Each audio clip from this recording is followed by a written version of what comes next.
सर्वत्र विराजमान जीवात्मा के सच्चे स्वामी कुल मालिक अनामी महाप्रभु परम पूज्य पूरन धनी स्वामी जी महाराज के श्री चरणों में एवं वक्त के संत सतगुरु पूज्य हुजूर महाराज जी के श्री चरणों में कोटान कोटि नमन प्रणाम करते हुए आज इस गांव के इस पवित्र वसुंधरा पर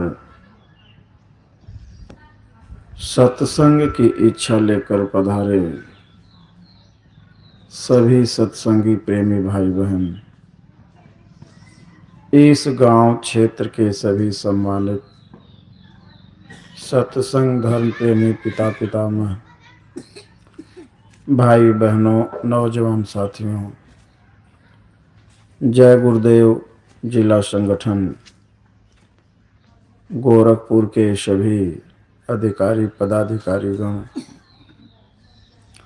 संगठन के सभी वरिष्ठ कार्यकर्ता, सक्रिय कार्यकर्ता, ब्लॉकों न्याय पंचायतों के सभी गणमान्य सदस्यगण, आप सभी लोगों को मेरा सादर सप्रेम जय गुरुदेव। प्रेमी भाई बहनों, मानव जीवन में जब महात्माओं की दया कृपा होती है तो उनके संदेश को, पैगाम को सुनने का अवसर मिलता है। मानव जीवन का दुर्लभ सार और रतन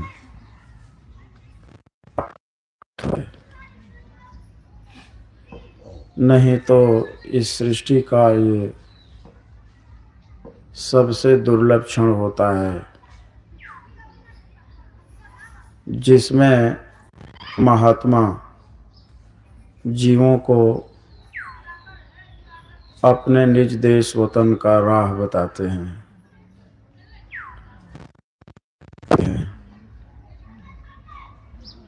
इस मानव जीवन में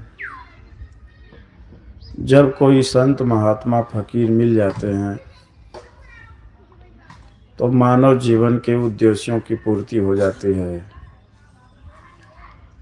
नहीं तो इसके बारे में महात्माओं ने अपने धर्म ग्रंथों में उल्लेख किया है कि हम सभी लोगों को ये जो मनुष्य की शरीर प्राप्त हुई है, यह इस सृष्टि की सबसे उत्कृष्ट शरीर है, अनमोल है ये, और ये ऐसे नहीं मिली है। इसके पीछे महात्माओं की बड़ी दया कृपा रहती है। इसीलिए उन्होंने लिखा है कि कबहु सुकरि करुणा निर्देही अवदेत ईस बिनु हेतु सनेही। यह मानव शरीर जब उसकी दया कृपा होती है तब ये मिलती है, ऐसे नहीं मिलती है। लेकिन जिसको मिल जाती है वे इसका आभास नहीं कर पाते हैं, इसीलिए उसका लाभ नहीं ले पाते हैं। महात्मा जब इस संसार में आते हैं तो इन भूले भटके जीवों को, ये जो जीव यहाँ आकर के भटक गए हैं, उन पर रहमत की नज़र वो करते हैं, दया की नज़र करके इनको धीरे से अपने पास बुलाते हैं। अपने पास बुला करके इनको वो भेद और ज्ञान समझा देते हैं। लेकिन जीव महात्माओं के पास आने से डरता है, वो आना नहीं चाहता है। लेकिन जो जीव आ जाते हैं, महात्माओं के सन्मुख होकर बैठ जाते हैं, महात्मा उस जीव को अपना लेते हैं। इसलिए प्रेमी भाई बहन, मानव जीवन में जब महात्मा अपना मेला लगाते हैं और जीव उसी बहाने वहां पहुंच जाता है, ऐसे तो जाएगा नहीं। उसके अंदर अभी इतनी चेतना तो आई नहीं है जो रोएगा और चिल्लाएगा। अभी वो प्यास उसके अंदर जगी नहीं है, इसलिए तो रोएगा नहीं। लेकिन महात्मा जब अपना मेला लगाते हैं इस संसार में, यह संसार खुद ही एक मेला है। लेकिन इस मेले में जब वो सौदा अगमपुर का बेचते हैं तो लोग इस सौदे को ले नहीं पाते हैं। है तो बड़ा ऊंचा, लेकिन इसके बारे में जानकारी नहीं हो पाती है। सौदा पड़ा है और कोई ग्राहक है नहीं, वो किसको बेचेंगे? इसलिए कहा गया साचे का कोई ग्राहक नहीं, सत्य का कोई ग्राहक नहीं है। वो अपनी दुकान खोले बैठे हैं और नकली चीज बेची जा रही है। तो महात्मा क्या करेंगे? अब जीवों को समझाएंगे, आप ही अपनी असली चीज बाजार में ले जाइए, और क्या आदमी नकली लेकर के बैठा है। प्रेमी भाई बहन, जो चावल फैक्ट्री का है और एक चावल आपके घर में आपने किया है,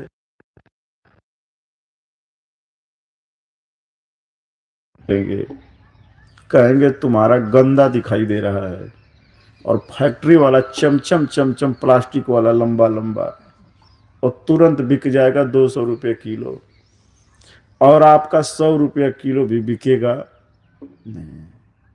है तो सच्चा सौदा, ओरिजिनल है, लेकिन बिकेगा नहीं, क्योंकि इसके ग्राहक अब नहीं, पहचान नहीं है। उसी तरह से इस वस्तु का कोई पहचानने वाला नहीं है, कोई जानने वाले नहीं है कि ये वस्तु है क्या, प्रेमी भाई बहन। लेकिन महात्मा क्या करते हैं? धीरे धीरे धीरे धीरे उनको अपने पास बुलाते हैं। जो जीव उनके समीप आ जाते हैं तो उन पर रहमत की नजर वो करते हैं। पहले उन पर अपनी दया करेंगे और उनकी ही दया कृपा से वो उनके सन्मुख बैठेंगे भी। और जब वो बैठ जाएंगे तो धीरे धीरे सत्संग वचन उनको असर करने लगेगी। जब वो असर करने लगेगी तो धीरे धीरे धीरे धीरे धीरे धीरे उनके विचार बदलने लगेंगे, और विचार बदलते बदलते उनके हो जाएंगे। इसलिए जगह जगह जगह जगह महात्मा चलते रहते हैं और अपना उपदेश करते रहते हैं, लोगों को समझाते रहते हैं, बताते रहते हैं, चिताते रहते हैं। जो जीव आ जाते हैं उनको एक न एक दिन बात समझ में आ जाती है।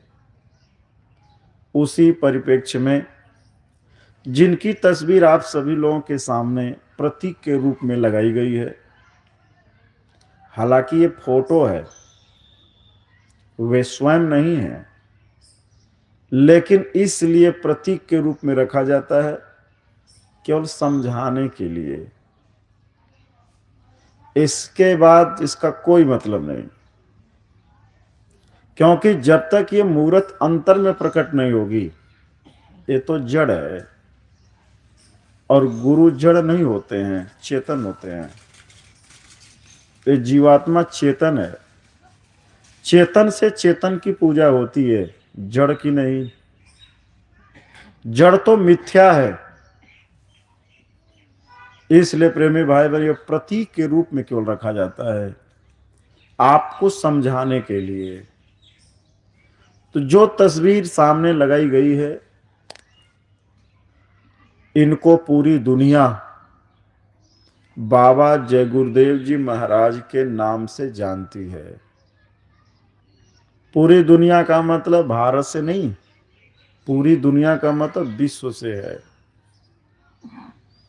आश्चर्य होगा आप लोगों को कि बाबा जी को तो भारत वाले ही जानते होंगे केवल, ऐसा नहीं है, पूरा विश्व जानता है। पूरे विश्व में इनके अनुयायी हैं। मथुरा आते जाते हैं लोग। प्रेमी भाई बहन, क्योंकि ये सृष्टि में जितने जीव हैं वे इन्हीं के हैं। चूंकि भारत को छोड़ करके जितनी भी भूमि है वो भोग भूमि है, वहां वे आत्माएं आती हैं और अपने भोग को भोगती हैं। विदेशों में स्वतंत्र भोग है, यहां भारत के जैसा कोई पाबंदी नहीं है। वहां पशुओं की तरह भोग है वहां। बस इशारे में आप यही समझ लीजिए।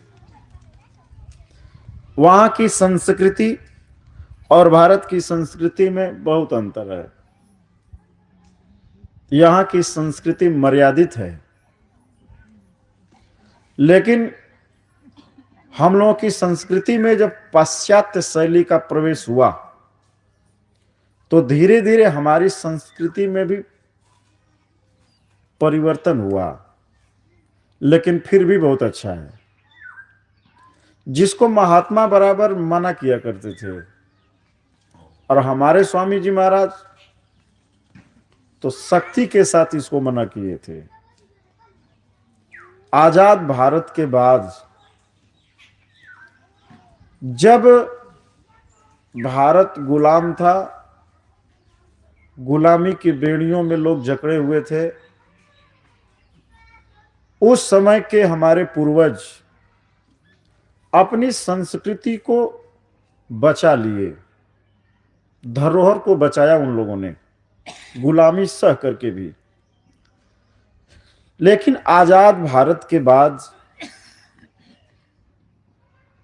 अब लोग अपनी संस्कृति को नहीं बचा पा रहे हैं, बल्कि जानबूझ करके उसी को धारण कर रहे हैं। जैसे भारत जैसे देश में भारत के ऋषियों मुनियों के नाम पर विद्यालय कम मिलेंगे। सेंट जूबियस, सेंट जॉन्स, सब विद्यालय खोले जा रहे, मॉन्टेसरी। और सबसे मजे की बात है कि हमारे हिंदुस्तान के बच्चे भी उसी विद्यालयों में जाके पढ़ भी रहे हैं। उन विद्यालयों में हमारी संस्कृति नहीं सिखाई जा रही है, वो लोग अपना सिखा रहे हैं। अब हमारे यहां कोई टाई बांधने का रिवाज तो था नहीं, उनके यहां इसलिए था, वहां सर्दी पड़ती है वर्ष भर, उनके बच्चों का नाक बहता रहता था, इसलिए उन्होंने गले में कपड़ा बांध दिया, पट से पोंछ लिया जाएगा। आपने नकल करके टाई बना लिया उसको। प्रेमी भाई बहन, ये सारी पद्धतियां उधर ही से आ गई। हमारे यहां बच्चों को पैर छूना सिखाया जाता था। माँ बाप बचपन में जब बच्चे छोटे रहते थे तभी से जाओ बाबा का पैर छुओ, दादी का पैर छुओ और बड़ी मम्मी का पैर छुओ, ये सिखाया जाता था। वहां ये संस्कृति नहीं थी। आपकी संस्कृति अच्छी थी, अपना छोड़ दिया और अपने बच्चे को वही वाली सिखा रहे हैं। चलो टाटा करो, बाय बाय करो, पैर न छुओ। प्रेमी भाई बहन, ये सारी पद्धतियों का विकास छोड़ दिया। तो ये तो माना जाएगा कि हम लोगों से वे लोग अच्छे थे जिन लोगों ने अपनी संस्कृति को विषम परिस्थितियों में बचा लिया, और आज परिस्थितियां जब ठीक हो गईं, आज नहीं बचा पाए बल्कि उसी को धारण कर लिया। इसलिए प्रेमी भाई बहन, अगर जब हम लोग मुसलमानों के द्वारा गुलाम थे तो भारत के अंदर इतना मांस नहीं काट होता था, इतनी बकरियां नहीं काटी जाती थी। हिंदू लोग मुर्गी पालते ही नहीं थे,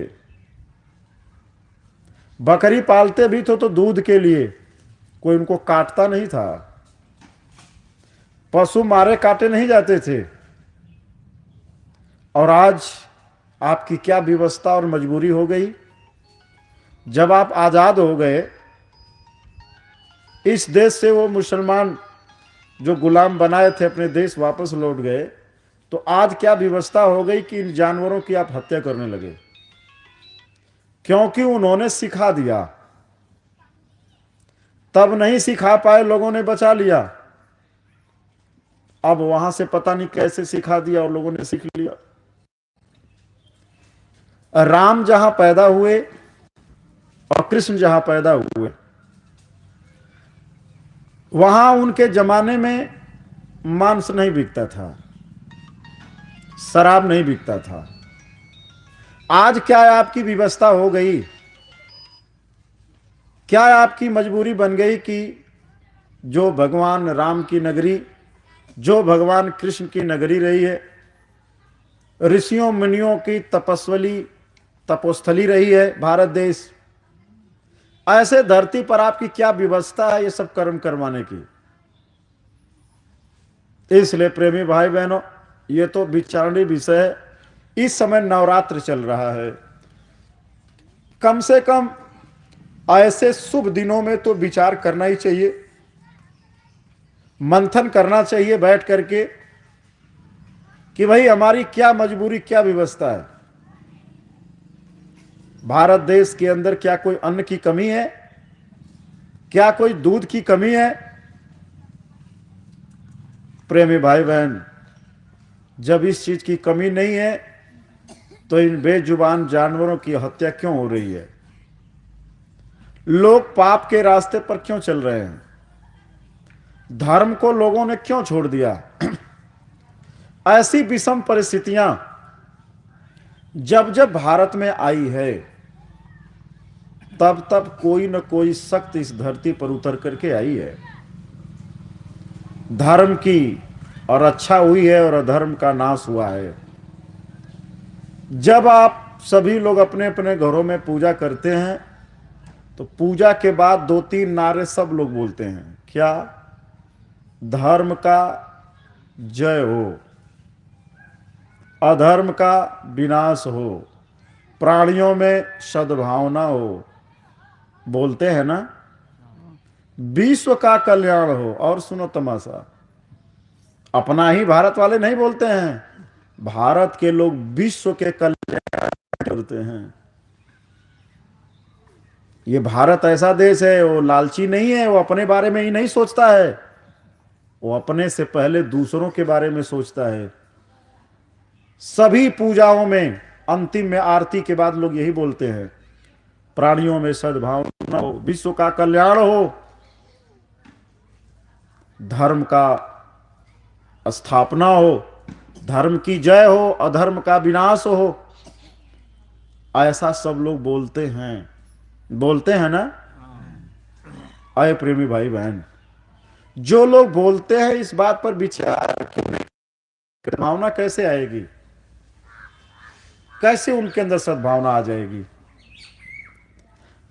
जब उनका विचार ही सही नहीं है? तो सद्भावना कैसे आएगी? जब उनका आहार ही अशुद्ध है तो विचार कैसे शुद्ध हो सकता है? आहार और विचार का तालमेल है।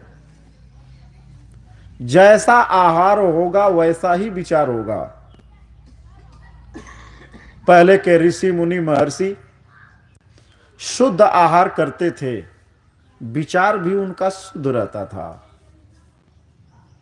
आज भी वही बात है, शुद्ध आहार से विचार शुद्ध होई। जब शुद्ध आहार होगा तो विचार भी शुद्ध होगा, और जब शुद्ध विचार होगा तो इस शरीर में दया, धर्म और प्रेम का संचार होगा।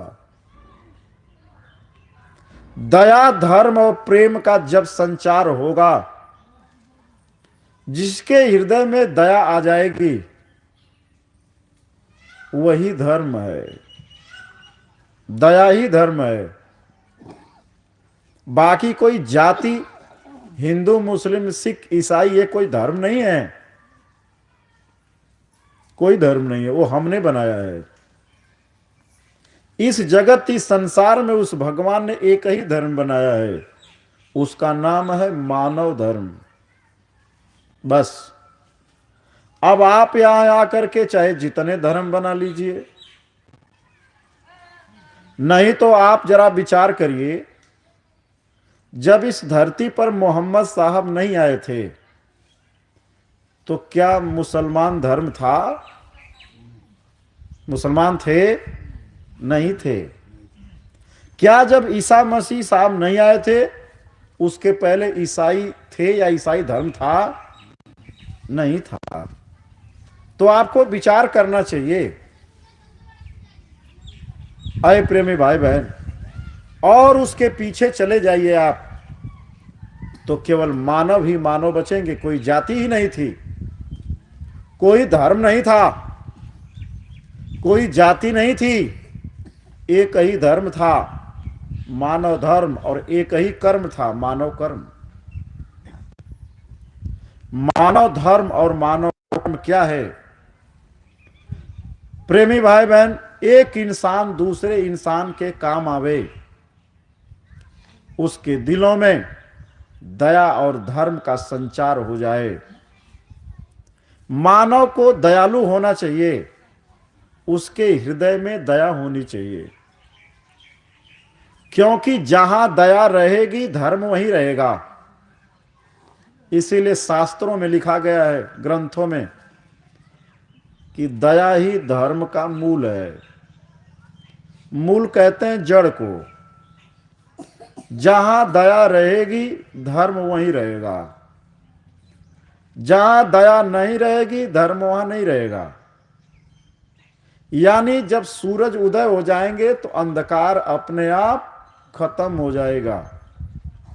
अंधकार को लाट करके गोली से भगाने की जरूरत नहीं पड़ेगी।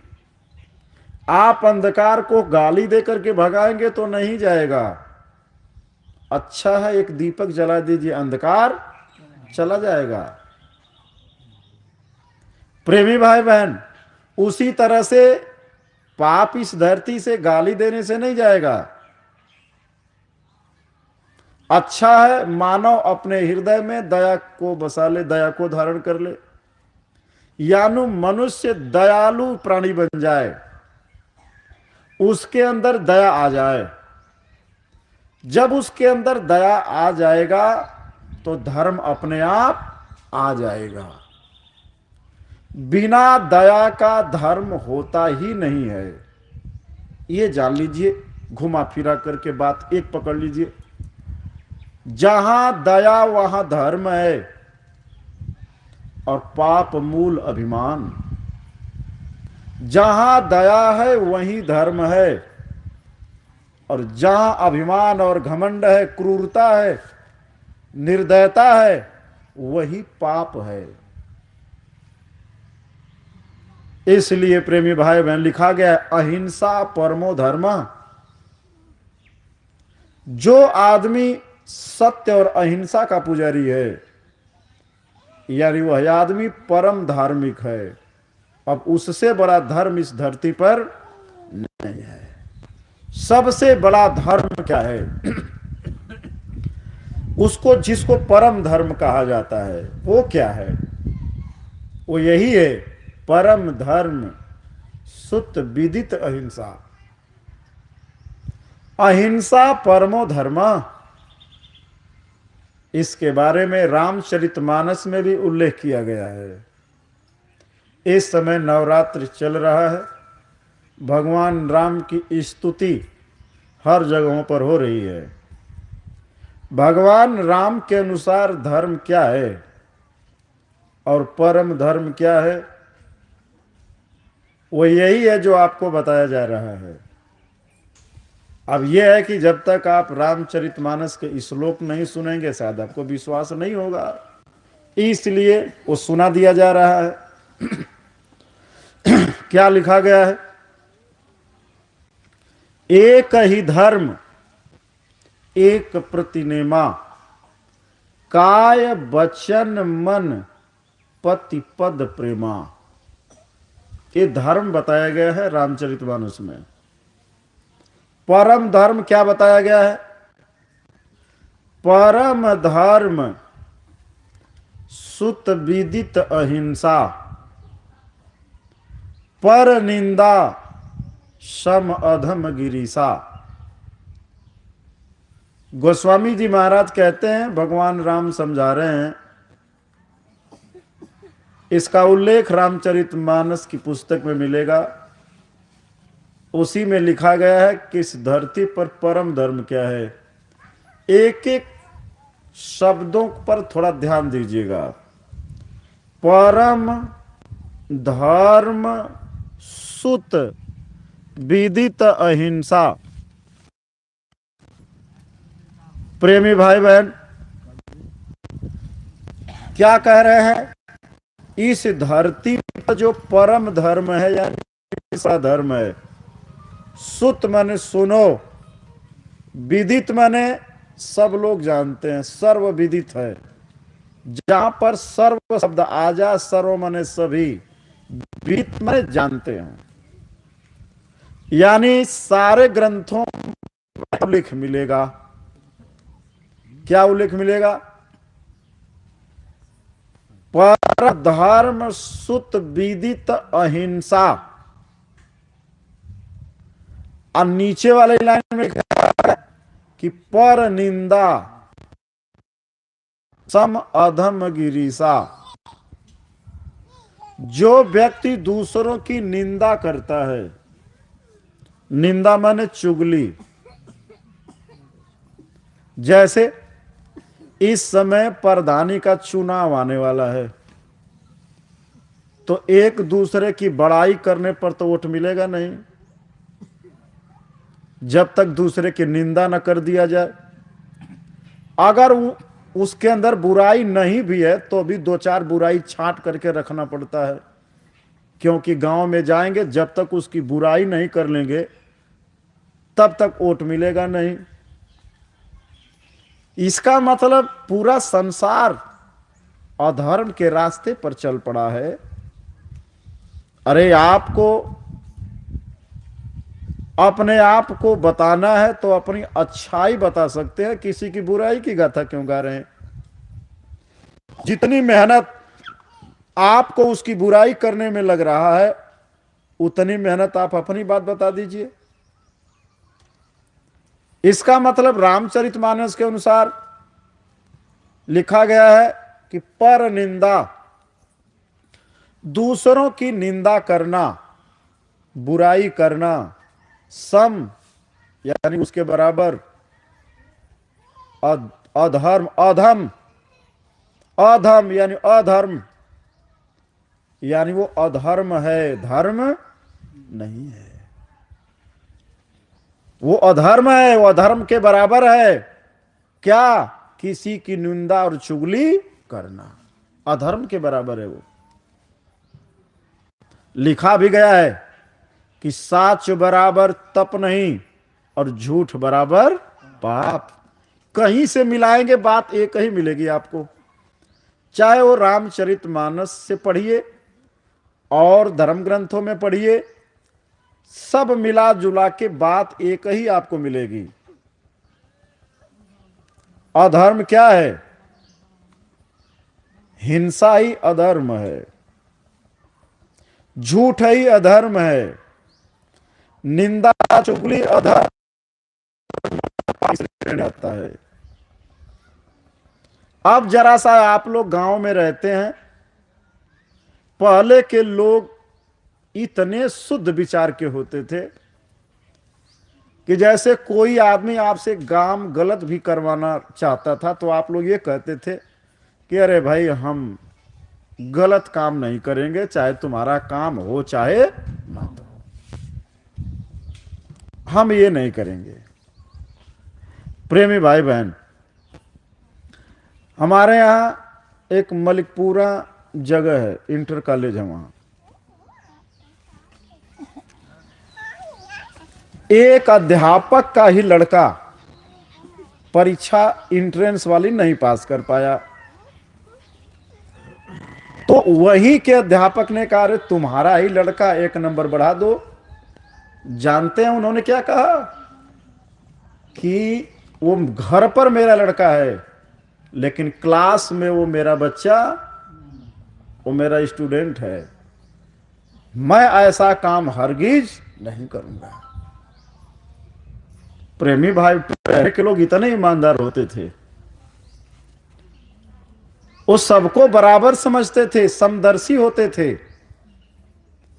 जिन्होंने उस विद्यालय को खोला है उनका नाम है भगवान सिंह, पता लगा लीजिएगा। उनके खेत में कोई आदमी चना भी उखाड़ लेता था तो उसको मारते नहीं थे, उसको ले जाकर के नौकरी लगवा देते। तो उस समय बड़ी चलती थी उनकी, सचिवालय में थे वो। अपने क्षेत्र में जितने गरीब आदमी मिले सबको ले जाकर नौकरी लगवा दिए वो। क्या सब लोग उनके लड़के थे? ये कहां से भाव आया? इस शुद्धता की परिभाषा है। किसी को मारने से वो नहीं सुधरेगा, कोई आपके गाली से नहीं सुधरेगा, बल्कि और बिगड़ जाएगा। अगर उसे सुधारना है तो किसी अच्छे कर्म में लगा दीजिए, वो सुधर जाएगा। इसलिए प्रेमी भाई बहन, इसके लिए सबसे जरूरी है आपके विचारों का शुद्ध होना, और विचार तभी शुद्ध होंगे जब आपका अच्छा आहार होगा। इसलिए जितने महात्मा इस धरती पर आते हैं वो ये कहते हैं कि आप अपना आहार शुद्ध कर लीजिए। कोई चुनाव लड़ने वाला आदमी आपसे ये कहेगा कि आप शराब छोड़ दीजिए, बल्कि वो कहेगा कि नहीं पी रहे हो तो पियो, क्योंकि जब तुम्हारा दिमाग खराब होगा तभी हमको वोट दोगे, नहीं तो इस तरह से जानोगे कि हम खराब आदमी हैं। और खराब आदमी को तुम्हारे अंदर होश आ जाएगा तो वोट दोगे नहीं। इसलिए जरूरी है कि तुम शराब पियो, जरूरी है कि तुम मांस खाओ, और जरूरी है कि तुम लालची रहो, क्योंकि तुम लालची रहोगे मैं रोटी डालता रहूंगा और तुम भोंकते रहोगे। बात समझ रहे हैं कि नहीं समझ रहे हैं? जब आपके विचार शुद्ध हो जाएंगे तो आप अपना काम स्वयं कर लेंगे, आप किसी के आश्रित नहीं रहेंगे। प्रेमी भाई बहन, ये जितने बुजुर्ग लोग बैठे हैं ये लोग अपने बचपन को याद करें। इनके बचपन में इतनी अनाज नहीं होते थे, इतनी सुख सुविधा नहीं थी, फिर भी पूछ लीजिए 4-4, 5-5 भाई एक ही घर में रह करके गुजारा कर लेते थे। जल्दी अलग नहीं होते थे लोग। मां बाप की सेवा भी खूब होती थी, यहां तक कि दूसरे के बुजुर्ग को भी लोग उठा लाते थे, उनकी सेवा करते थे। गांव में जब भार पड़ता था तो इस घर से खाना उस बुजुर्ग के लिए जाता था और उस घर वाला इस बुजुर्ग को खाना खिलाता था। यानी आप मेरे यहां खाइए और हमारा वो खाएगा, बांट करके। बड़ा सम्मान होता था लोगों का। जितनी भी बूढ़ी माताएं बहनें होती थी उनका लोग आशीर्वाद लेते थे पैर छू करके, चाहे किसी घर की बहू हो, वो आकर के उनका आशीर्वाद लेती थी। क्यों? क्योंकि लोगों का विचार शुद्ध था, लोगों की भावनाएं शुद्ध थीं, विचार अच्छा था। एक और उदाहरण मैं दे रहा हूं आप लोगों को, कितना अच्छा विचार था गांव में लोगों का। आज से 30-40 बरस पहले जब गांव में किसी की बेटी की शादी पड़ जाती थी तो आज जैसे चक्की का जमाना नहीं था। जिस बिटिया की शादी पड़ी है उसके घर से माताएं बहनें जाती थी और गेहूं मांग लाती थी उससे, और 3 बजे भोर में उठ करके चक्की चलाती थी। अपना भी पीसना और उसका जो आया उसके घर से उसका भी। ईमानदारी इतनी होती थी कि एक मुट्ठी उनका अपने में नहीं मिलाती थी, बल्कि एक मुट्ठी झीका अपना वाला डाल दे, उसका वाला निकल जाए गेहूं पूरा। इतना ज्यादा हो जाए इतना कम न रहे, और पीस करके उसके घर लोग पहुंचा देते थे।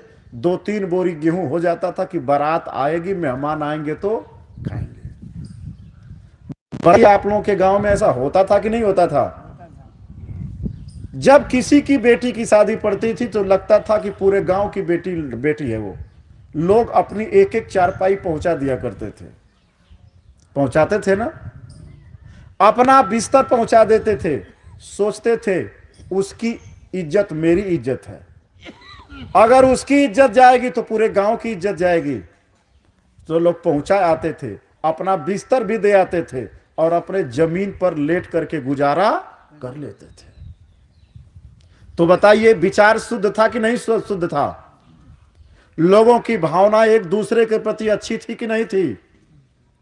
लेकिन तब थी जब लोग मांस और शराब नहीं खाते थे। तब इतना शराब का प्रचलन नहीं था गांव में। गांव के लोग शराबी कबाबी नहीं थे। दूध पीते थे, छाछ पीते थे, मट्ठा पीते थे, घी खाते थे। विचार सबका शुद्ध रहता था। आज विचार इतने गंदे हो गए। कैसे हुए? खान पान से हुआ। इसलिए महात्मा कहते हैं अपना पहले खान पान शुद्ध करिए। जिसको आपसे गलत काम करवाना है वो कभी आपको शाकाहारी रहने की प्रेरणा नहीं देगा, बल्कि कहेगा कि और खाइए। जैसे कुंभकर्ण सोया था जब भगवान राम चढ़ाई किए, तो रावण सोचे कि भाई लड़ाई लड़ जाएगी और मैं तो मारा जाऊंगा। भाई वो बड़ा शक्तिशाली सेना है, अगर मेरा भाई जग जाता तो अकेले लड़ता वो। तो कुंभकर्ण 6 महीने सोता था, 6 महीने जगता था। अभी हाल में ही सोया था। अब यह कि कौन जगाएगा उसको? तो जगाने का बहुत प्रयास हुआ लेकिन जगा नहीं। ड्रम बजाया गया, उसके कान के पास सब ध्वनि विस्तारक यंत्र बजाए गए लेकिन नहीं जगा। तो कहा ऐसे नहीं जगेगा वो, उसके आसपास बढ़िया बढ़िया खाना बनाओ, जब उसकी खुशबू जाएगी तब वो जगेगा। तो बढ़िया बढ़िया चीज चारों तरफ बनाया गया। जब खुशबू गई भोजन की तो जगा। जगाया तो पूछा, तो कहा मुझे असमय जगाने की किसकी हिम्मत पड़ी? तो सारे सैनिक डर गए, रावण को बुला लाए, कह रहे वो जग गए हैं, बड़ा कुछ कह रहे हैं। आए तो कहे मुझे क्यों जगाया भैया? कहा लंका के ऊपर संकट आ गया है। कहा कैसा संकट? कहा संकट यह है कि राम चढ़ाई कर चुके हैं और युद्ध के लिए ललकार रहे। तो कहा राम वो क्यों चढ़ाई किए हैं? कहा मैं उन्हीं के पत्नी को चुरा करके लाया हूं। तो क्या बोले कुंभकर्ण, तुम्हारी बुद्धि खराब हो गई है। भगवान और उनकी देवी माता हैं वो, उनको तुम उठा लाए हो, तुम्हारी बुद्धि तो नहीं खराब हो गई है? तो रावण समझ गया कि इसकी बुद्धि शुद्ध हो गई है, इसकी बुद्धि को भ्रष्ट करना पड़ेगा। तो फिर मदिरा और शराब, मांस ला करके उसको खिलाया, खूब खिलाया और खूब पिया। अब उससे बताया गया तो कहा ठीक है चलो युद्ध करो। अब बुद्धि खराब हो गई। जब बुद्धि सही थी तो कहा क्यों लाए हो? और जब उसकी बुद्धि अशुद्ध हो गई तो युद्ध करने चल दिया। प्रेमी भाई बहन, उसी तरह से जब गांव में गांव की जनता का वोट लेना होता है, तब उनको बुद्धि को पहले भ्रष्ट किया जाता है। शराब दो, इनको मांस खिलाओ।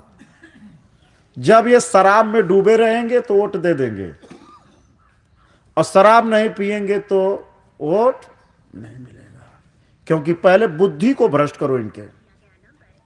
अगर इनकी बुद्धि भ्रष्ट नहीं होगी तो कहेंगे मैं क्यों दूं, मेरा काम तो करते नहीं है, ये किसी काम के तो है नहीं, खड़ंजा चुरा लिया, नाली चुरा लिया, अनाज चुरा लेते हैं, ये मैं क्यों दूं, विचार करने लगेंगे आप। इतना असर पड़ता है खान पान का। क्यों घुमा देते हैं उसको, मत छूइए, एक जगह रहने दीजिए। प्रेमी भाई बहन, इतना खान पान का असर पड़ता है। एक उदाहरण और दे रहा हूं, कितना असर खान पान का पड़ता है उसको समझिए आप। जितनी हमारी माताएं बहनें हैं, जब कोई माता अपने बच्चे को जब तक दूध पिलाती है तब तक एक चीज की सब्जी नहीं खाती है, वो है कटहल। नहीं खाएगी वो, उसको समझाया गया बचपन में, जब तक तुमको अपने बच्चे को दूध पिलाना है तब तक कटहल की सब्जी मत खाना। खा लगी तो क्या होगा? अगर कोई माँ अपने बच्चे को दूध पिला रही है और शाम को कटहल की सब्जी खा ले और अपने बच्चे को दूध पिला दे सुबह, तो उसको पेचिश पड़ जाएगी। पेचिश, उसको अस्पताल जाना पड़ सकता है। क्यों? आपने भोजन लिया, भोजन जाकर के पचा, पचने के बाद उससे खून बना, खून से दूध बना, और जब वो दूध बच्चा पिएगा तो उसका असर दूध में पहुंच चुका है। आप गाय को जब बढ़िया बढ़िया खिलाते हैं तभी ना दूध बढ़ता है। बढ़ता है कि नहीं बढ़ता है? भैंस का दूध बढ़ता है कि नहीं बढ़ता है? तो गांव में कहावत है कि थान में दूध नहीं है, मुंह में है। जितना खिलाओगे उतना ही बढ़ेगा। इसलिए जो आहार ले रहे हैं उस आहार का असर वहां पड़ता है। तो जब मां शाम को कटहल की सब्जी खा ली, सुबह बच्चे को पेचिश पड़ गई, तो जो आदमी दिन भर मांस खा रहा है और शराब पी रहा है, क्या उसका ब्लड गंदा नहीं होगा? विचार गंदे नहीं होंगे? प्रेमी भाई बहन, जब उसका खून गंदा होगा, यानी मानव खून में पशुओं का खून मिलेगा। जब किसी मनुष्य को खून की कमी होती है तो डॉक्टर पहले उसके खून को चेक करता है और उसी ग्रुप का खून चढ़ाता है जिस ग्रुप का उसका खून है। यही होता है ना इस अस्पताल में। पहले आपका खून चेक होगा, जो जिस ग्रुप का आपका खून है वही खून आपको उसी ग्रुप का चढ़ाया जाएगा। लेकिन आप जब पशुओं का मांस खा रहे हैं, पशुओं को खा रहे हैं, तो पशुओं का खून आपके खून में मिलेगा तो वो बेमेल हो जाएगा। क्या हो जाएगा? बेमेल हो जाएगा। जब बेमेल खून आपके खून में मिलेगा तो प्रेमी भाई बहन, वासनाएं जागेगी, चंचल होगा, विचार बदलेंगे, भावनाएं गंदे हो जाएंगे, विचार गंदे हो जाएंगे, व्यवहार आदमी का गंदा हो जाएगा। और जब व्यवहार गंदा होगा तो वह गंदा ही काम करेगा, वह कभी अच्छा काम नहीं करेगा। जैसे मान लीजिए कोई शराबी आदमी शराब पी करके आ गया, तो मान लीजिए उसके सामने उसकी पत्नी आ गई और उसको डांटे कि भाई तुम शराब क्यों पी के घर आए हो। तो उसका पति अपने पत्नी को मान लो गाली देने लगा, और गाली उसकी मां को दे रहा है, अपने पत्नी की मां को गाली दे रहा है शराबी आदमी। विचार तो यह करना चाहिए कि तुम्हारी मां भी तो उसी घर में खड़ी है, नहीं? अरे आप लोग बड़े बुजुर्ग हैं, विचार करिए। वो दे रहा है अपने पत्नी की मां को गाली, तो उसकी मां भी तो खड़ी है उसी घर में। अब ये बताइए, वो उसकी उसकी भी मां तो वही गाली सुन रही है। यह विचार उसको नहीं आएगा अब, उसके अंदर यह शर्म लाज नहीं है अब। अरे जैसे तुम्हारी पत्नी की मां, वैसे तुम्हारी भी मां तो है। तुम उसकी मां को गाली दे रहे हो, तो तुम्हारी मां भी तो सुन रही है। और मजे की बात तो यह है कि तुम्हारी बेटी भी सुन रही है, तुम्हारा बेटा भी सुन रहा है, पड़ोसी भी सुन रहा है।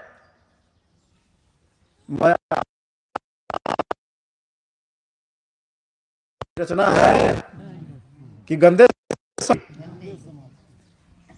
प्रेमी भाई बहन, आप लोग विचार करिए कि समाज कहां जा रहा है।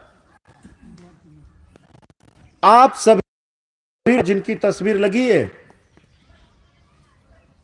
अगर इस धरती पर आप न आए होते, विचार करिए जरा आप लोग सभी लोग, अगर बाबा जय गुरुदेव जी महाराज इस धरती पर न आए होते, तो आज करोड़ों करोड़ों लोग पूरे हिंदुस्तान में जो लोग इनके अनुयायी हैं, कहीं ना कहीं ये लोग भी तो मांसाहारी होते ही ना। अगर ये न आए होते, न घूम घूम करके समझाए होते, तो केवल गोरखपुर में जान लीजिए लाखों लोग हैं, लाखों लोग तो गाजी किसी केवल गोरखपुर में हैं, तो यह भी लोग तो मांसाहारी होते, तो तब क्या दशा होती। जो आंकड़ा एक मांसाहारी और सर्वे का जो आंकड़ा आया है निकल करके, खैर आंकड़ा भी पुराना है, नया वाला आंकड़ा आएगा तो हो सकता है। और पुराना आंकड़ा एक आया है जो लोग बोल रहे हैं कि इस समय भारत की आबादी का 80% लोग मांसाहार की तरफ चले गए हैं और 20% शाकाहार की तरफ हैं।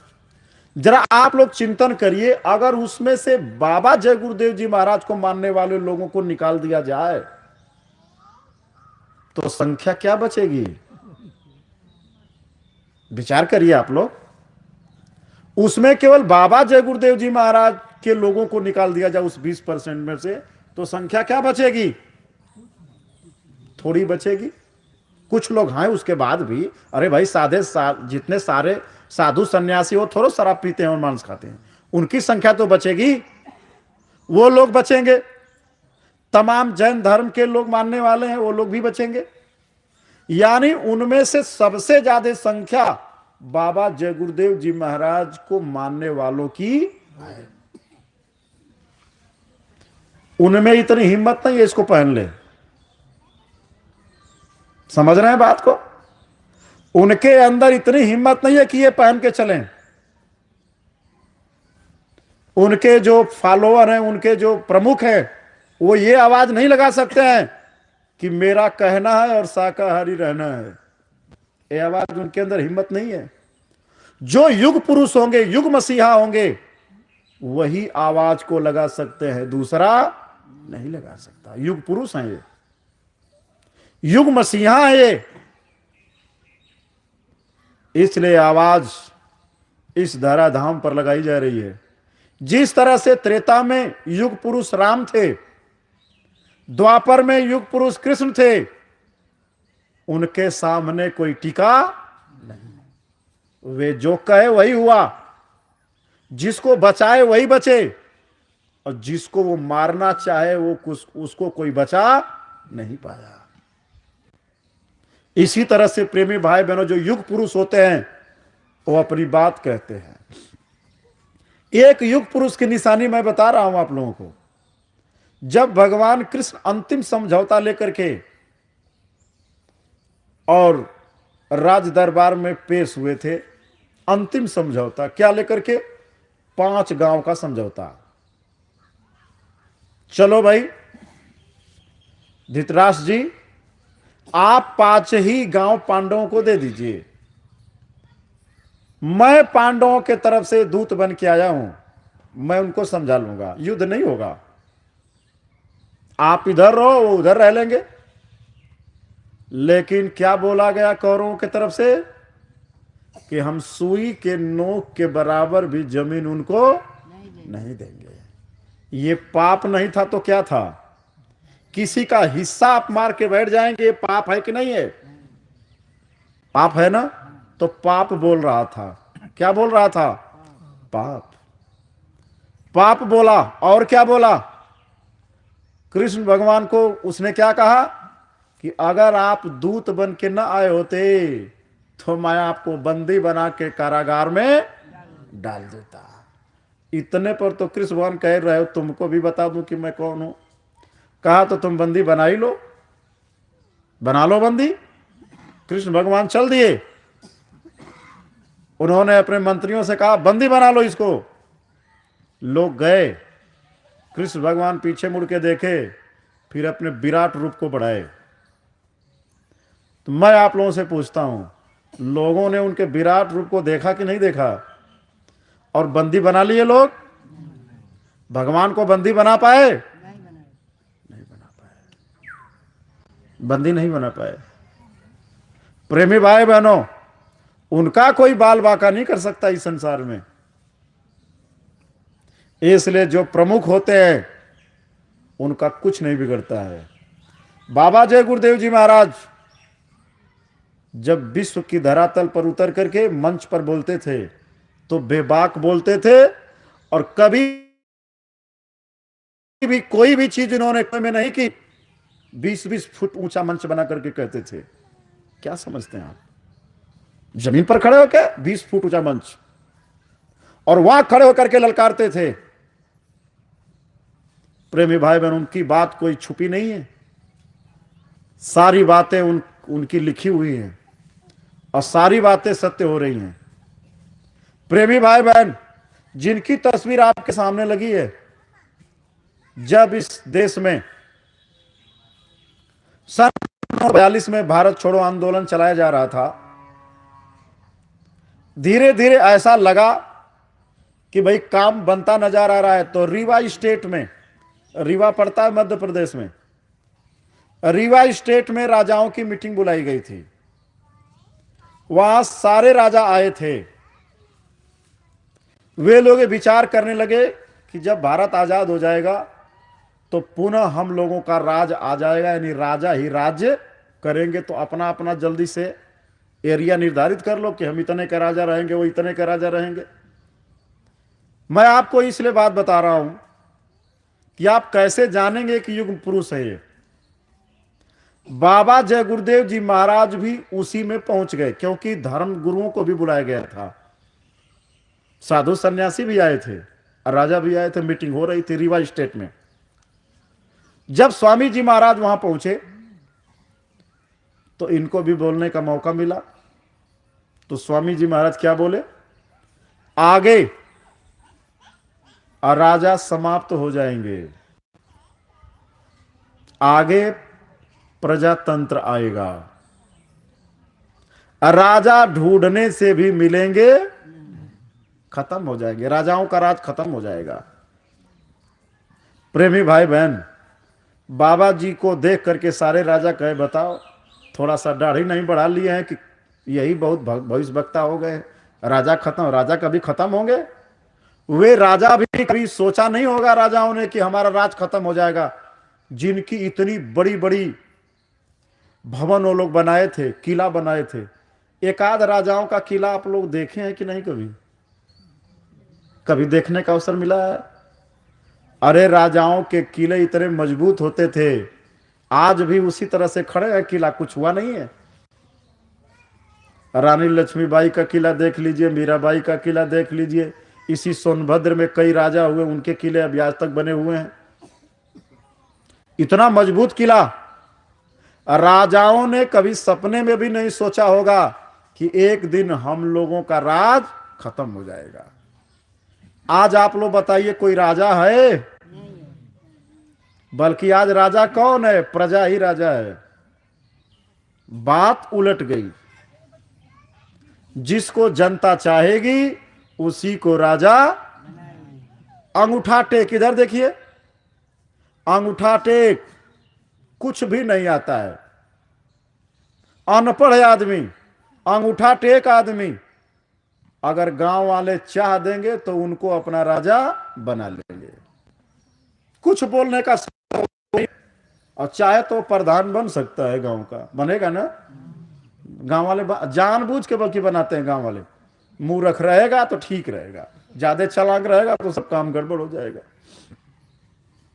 तो ये बाबा जी ये बात बताए थे कि आगे राजा समाप्त हो जाएंगे, राजा रानी का काम खत्म हो जाएगा। अय प्रेमी भाई बहन, खिस्सा कहानी भी लोग कहते हैं कि एक था राजा और एक थी रानी, मर गए राजा और मर गई रानी, खत्म हो गई। अब राजा रानी वाली कहानी खत्म हो गई है। और कितना दिन हुआ? अभी बहुत ज्यादा दिन थोड़ा हुआ। तो बाबा जी की बात बताओ सही हुई कि नहीं हुई? तो जब बाबा जी की बात वो सही हुई तो आगे भी बाबा जी की बात होगी सही।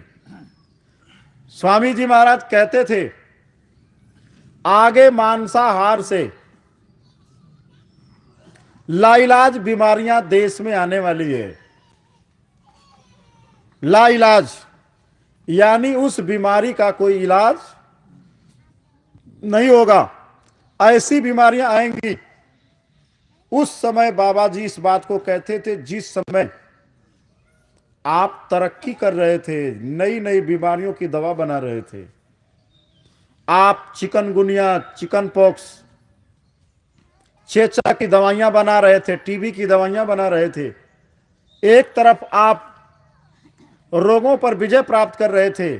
उस समय बाबा जी जब ये बात कहे तो भारत के वैज्ञानिकों को बड़ा गुस्सा आया कि बताओ, हम एक तरफ तरक्की कर रहे हैं और बाबा जी कह रहे हैं कि ये नहीं होगा। आप लोग जरा बताइए, आपके गोरखपुर में सारी दुकान दवाइयों की खचाखच भरी थी ना? कोई दवा की कमी तो थी नहीं, लेकिन कोरोना की दवा थी? ये कहां से आ गई? और आप बताइए, कोरोना का कोई इलाज था? नहीं था। अरे प्रेमी भाई बहन, बाबा जी की बात सही हुई कि नहीं हुई? बाबा जी कहते थे कि ऐसी बीमारी आएगी, तुम अस्पताल जाओगे और मरीज को देख करके डॉक्टर अस्पताल छोड़ करके भाग जाएंगे। लोग भागे। मान लो कोई अस्पताल में कोरोना के समय मर गया तो ना तो उसको कोई डॉक्टर छूता था और ना तो घर वालों को दिया जाता था। उसको बोरी में डाल करके ठेल दो कहीं, चला गया, काम खत्म। लकड़ी नहीं मिली, पिंडा नहीं पराया गया, पिंडा, पशुओं से भी बदतर हालत हो गई। आए प्रेमी भाई बहन, इसलिए स्वामी जी महाराज की सारी बातें सही होती चली गई। आगे भी जो बात है वो सब सही होगी। स्वामी जी महाराज ने कहा था, मनुष्य अगर अपने मानव व्यवहार में नहीं आया, इसी तरह से दानवता के रास्ते पर चलता रहा, तो वो दिन देखना पड़ेगा। क्या? स्वामी जी महाराज कहते थे, लिखी गई है उनकी बातें, आप पढ़ लीजिएगा। छोटी पुस्तक के रूप में महाराज जी बंटवाए खूब, गली गली पर्चे बंटवाए। अब मत कहना कि हमें नहीं बताए, अब नहीं कह पाएंगे महाराज जी, कोई दोष नहीं दे पाएगा। गली गली पर्चे खूब बंटवाए, नारे खूब लगवाए। अब तो तुम जानो, तुम्हारा भाग्य जाने। लेकिन इस धरती पर जो महात्मा कह करके गए, जो स्वामी जी महाराज कह करके गए, वो सारी बातें सही होने जा रही हैं। स्वामी जी महाराज ने कहा सब मुल्क लड़ेंगे आपस में, मुल्क माने देश, और सबसे पहले मुस्लिम देश आपस में लड़ेंगे, क्योंकि वे सबसे ज्यादा मांसाहार करते हैं। पहले मांसाहारी में लड़ जाएंगे, यानी जितने भी मुस्लिम राष्ट्र हैं सब आपस में लड़ जाएंगे, सब मुल्क लड़ेंगे आपस में, फिर सब धर्म लड़ेंगे आपस में। जबकि कोई धर्म नहीं है, लेकिन लोग धर्म बना लेंगे। लोग कहेंगे हम बौद्ध धर्म को मानते हैं, लोग कहेंगे हम ईसा मसीह को मानते हैं, लोग कहेंगे हम मुस्लिम धर्म को मानते हैं, लोग कहेंगे हम हिंदू धर्म को मानते हैं। अरे प्रेमी भाई बहनों, इन धर्मों का निचोड़ आपने नहीं जाना। लोग कहते हैं बौद्ध धर्म को मानते हैं। बौद्ध कौन थे? बौद्ध माने ज्ञान। ज्ञान के शरण में आओ, आपके पास ज्ञान होना चाहिए। आपको ज्ञान के शरण में आने की बात कही गई है। बुद्धम शरणम गच्छामि, यानी जब बोध हो जाए, ज्ञान हो जाए। उनको बोध और ज्ञान कब हुआ था? जब वो जा करके किसी महात्मा के शरण में बैठ करके और साधना किए, तब उनको ज्ञान हुआ था। आप घर बैठे ज्ञानी होना चाहते हैं? दो चार पुस्तकें घर में रख करके, अगरबत्ती जला करके ज्ञानी होना चाहते हैं? अरे प्रेमी भाई बहनों, बोध माने ज्ञान होता है, ज्ञान। और ज्ञान बिना गुरु का मिलता नहीं है। भ्रम से निकाल दीजिए। इसलिए प्रेमी भाई बहन, आप ज्ञान के संपर्क में आइए, और ये ज्ञान महात्माओं के द्वारा ही मिलेगा। आत्मा का ज्ञान मिलेगा, परमात्मा का ज्ञान मिलेगा। जब तक मनुष्य आत्मज्ञानी नहीं होगा, परमात्मा का ज्ञान उसको नहीं आ सकता है। और सारे ज्ञान महात्माओं के सत्संग में मिलेगा। उसको महात्माओं के पास जाना पड़ेगा। इसलिए हमारे स्वामी जी महाराज इस बात को लोगों को बताए, लोगों को चेताए और कहे कि लोग अलग अलग धर्मों में बट जाएंगे, अपना अपना लोग धर्म बना लेंगे, जबकि धर्म रहेगा नहीं। धर्म तो एक ही है, दया। दया के अलावा इस धरती पर कोई धर्म नहीं है।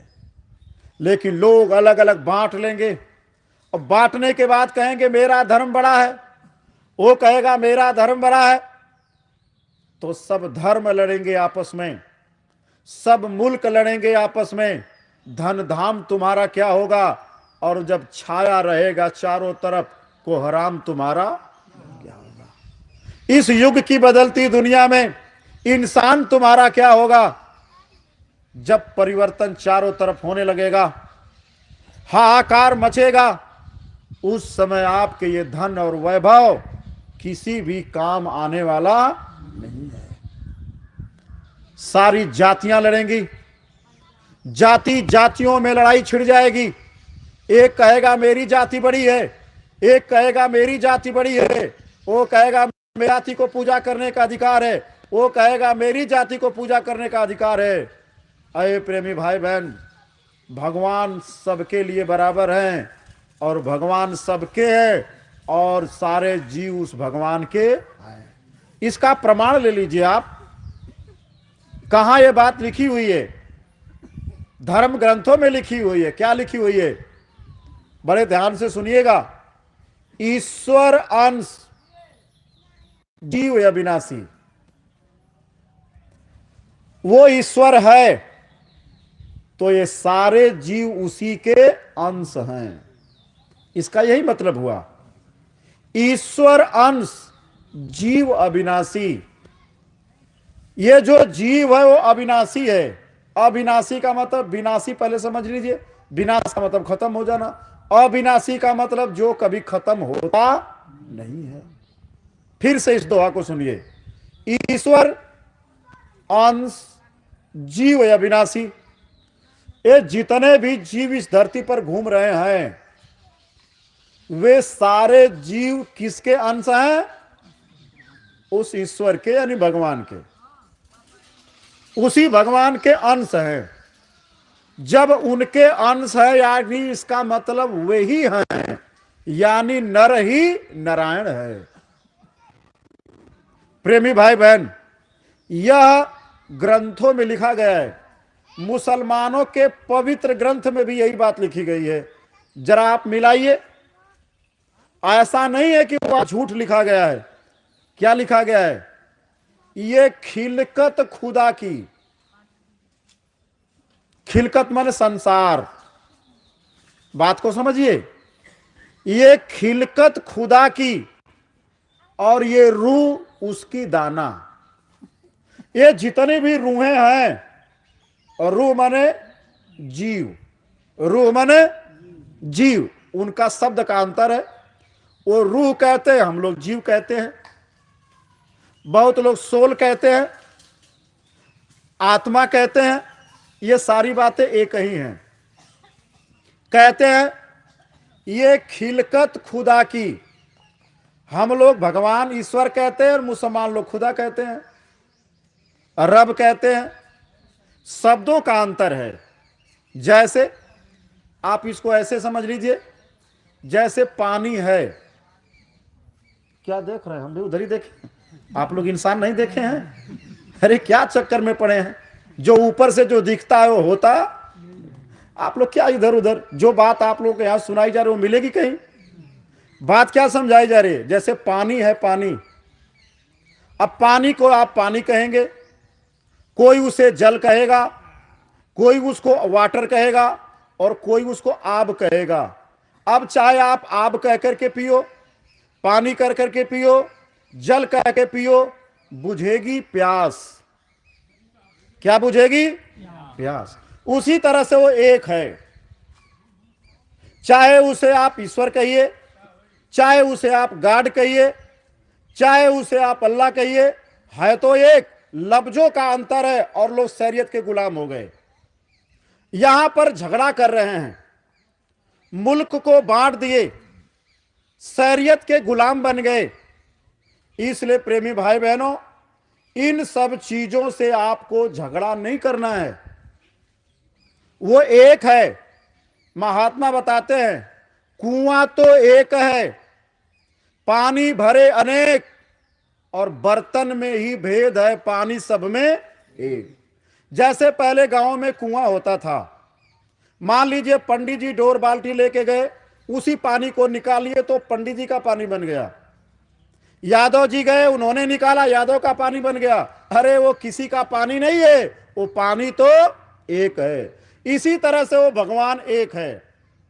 आप चाहे उनको खुदा कह के याद करिए, चाहे ईश्वर कह के याद करिए, चाहे उन्हें गॉड कह के याद करिए, लोगों ने लफ्जों में बांध दिया, शरीयत के गुलाम बन गए। जब कोई सच्चा महात्मा इस धरती पर आते हैं, वो आपको इंसानियत का पाठ पढ़ा देते हैं। वो कहते हैं कि ये लफ्जों में भगवान को नहीं बांधा जा सकता, वो तो एक है। बस ये कि जो वक्त के संत सद्गुरु जिस रूप में इस धरती पर आते हैं, अगर उस समय आप उनकी इबादत करेंगे तो आपका छुटकारा करा देंगे। जैसे भगवान राम जब त्रेता में मनुष्य शरीर धारण करके आए थे, ईमानदारी से बता दीजिए आप सभी लोग, क्या भगवान राम को उस जमाने के लोगों ने पहचान लिया? इतना बड़ा विद्वान आदमी रावण, प्रखंड पंडित होते हुए भी भगवान राम को पहचान नहीं पाए। इसलिए लिखा गया है, प्रेमी भाई बहनों, जब जब इस धरती पर वो हस्ती आई है, उस समय के लोग कभी उनको पहचान नहीं पाए हैं। उनको पहचानेगा कौन? जब वो पहचान करा देंगे तब। तो हमारे स्वामी जी महाराज कहते थे, सब मुल्क लड़ेंगे आपस में, सब धर्म लड़ेंगे आपस में, धन धाम तुम्हारा क्या होगा? जब छाया रहेगा चारों तरफ को हराम तुम्हारा क्या होगा? अय प्रेमी भाई बहन, स्वामी जी महाराज एक बात कहते थे, जब सबके दाढ़ी में आग लगेगी तो कौन किसकी बुझाएगा? जब विश्व युद्ध ही शुरू हो जाएगा, सारे देश जब आपस में लड़ जाएंगे तो कौन किसका सहयोग करेगा? सारा घमंड अपने आप चकनाचूर हो जाएगा। फिर कोई किसी को बचाने नहीं आएगा। उस समय अगर कोई किसी को बचाएगा तो भगवान बचाएंगे, दूसरा कोई बचा नहीं सकता है। उन्होंने क्या कहा, भगवान राम ने क्या बता करके गए हैं कि जब जब धर्म की हानि, बाढ़ असुर अधम अभिमानी, तब तब प्रभुधर विविध हरऊ कृपा निधि सज्जन पीरा। जब जब इस धरती पर पाप बढ़ेगा, जब जब धर्म की ग्लानि होगी, अधर्म बढ़ता जाएगा। आज आप लोग देख लीजिए, गांव गांव में सर्वे करिए, शाकाहारी कम और मांसाहारी ज्यादा, दूध पीने वाले कम और शराब पीने वाले ज्यादा। यानी अब धीरे धीरे अधर्म अपना पैर पसार रहा है और धर्म लोप हो रहा है। ऐसी परिस्थितियों में इस धरती पर कोई ना कोई शक्ति उतर करके आती है। अब जब कोई शक्ति इस धरती पर उतर करके आएगी तो लिखा गया कि जब जब हो ही धर्म की हानि, बाढ़ ही असुर अधम अभिमानी, तब तब प्रभु धर मनुज शरीरा, हरहु कृपा निधि सज्जन पीरा। पहले इस दोहे को जरा एक एक शब्द करके पकड़िए, इसमें बड़ा गुण रहस्य है। इस दो लाइन में भगवान राम मानवता का पूरा संदेश दे चुके हैं। क्या है उसमें? जब जब इस धरती पर पाप बढ़ा, और पाप कब बढ़ेगा? जब पापी बढ़ेंगे तब। पापी ही तो पाप करेंगे, पाप करने वाले को ही पापी कहा जाता है। जब जब इस धरती पर धर्म का लोप होने लगेगा, अधर्म बढ़ने लगेगा, यानी चारों तरफ मांस मदिरा प्रचलन बढ़ जाएगा। प्रेमी भाई बहन, खैर इस समय पवित्र त्योहार चल रहा है हमारे हिंदू धर्म में, उसको नवरात्र कह रहे हैं। इस समय लोग बर्ताव कर रहे हैं, 8 दिन तक तो लोग मांस नहीं खाएंगे कम से कम नवरात्र में। तो जब 9 दिनों के लिए मांस अगर पाप है, 9 दिनों के लिए अगर शराब पाप के कैटेगरी में आ रहा है, तो बाकी दिन में नहीं आएगा? आएगा कि नहीं आएगा? तो फिर ये अधर्म का रास्ता क्यों लोग अख्तियार कर रहे हैं? इस अधर्म के रास्ते पे क्यों लोग चल रहे हैं? यही तो भगवान राम तब घूम के पैगाम दे रहे थे, तो लोगों को बात समझ में नहीं आई। तो जब जाने लगे तो कह करके गए कि मैं फिर आऊंगा, मैं जा तो रहा हूं लेकिन मैं फिर कब? जब जब धर्म की हानि होगी तब। अब पूरे गांव में आप सर्वे करिए, आजकल के नए नए बच्चे शराब पी रहे हैं, बियर पी रहे हैं। कोई भी बारात बिना शराब की नहीं जा रही। हिंदू धर्म होकर के, हिंदू धर्म में पैदा होकर के, भगवान राम को मानते हुए लोग शराब पी रहे हैं। शराब पिलाने का काम तो रावण ने किया, राम ने तो नहीं किया। इसलिए प्रेमी भाई बहन, इस धरती पर अगर बाबा जय गुरुदेव जी महाराज आकर के इतना पैगाम न दिए होते तो आज जो ये लोग बैठे हैं वो भी समाज उसी गर्त में होता। इसलिए बाबा जी बराबर इस बात को समझाते रहते हैं, आप अधर्म के रास्ते पर मत चलिए, धर्म के रास्ते पर आ जाइए। धर्म वही है, आप जीवों की हत्या मत करिए, कोई ऐसी नशा मत करिए जिससे आपकी बुद्धि पागल हो जाए।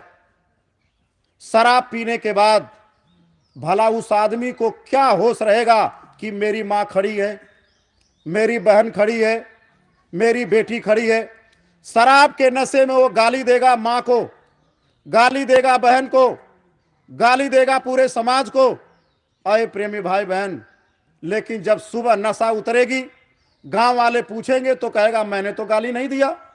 इसका मतलब यह है ग्रामवासी भाई बहन कि उस व्यक्ति में दोष नहीं है, दोष शराब में है। कोई व्यक्ति गलत नहीं होता है, कोई इंसान गलत नहीं होता है, गलत उसकी आदतें हो जाती हैं। शराब गलत है, आदमी गलत नहीं है। इसलिए महात्माओं ने कहा पाप घृणा पाप से करो, पापी से नहीं। कोई इंसान गलत नहीं है। अंगुली माल डाकू भी जब महात्मा के संपर्क में आए तो महात्मा बन गए।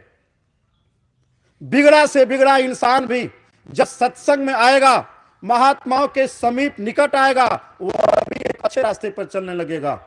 वो भी दानव से मानव की श्रेणी में आ जाएगा और कुछ दिन इबादत करने के बाद, पूजा करने के बाद वह देवताओं के श्रेणी में भी आ जाएगा। इसलिए बराबर हमारे महाराज जी इसका अभियान चला रहे हैं।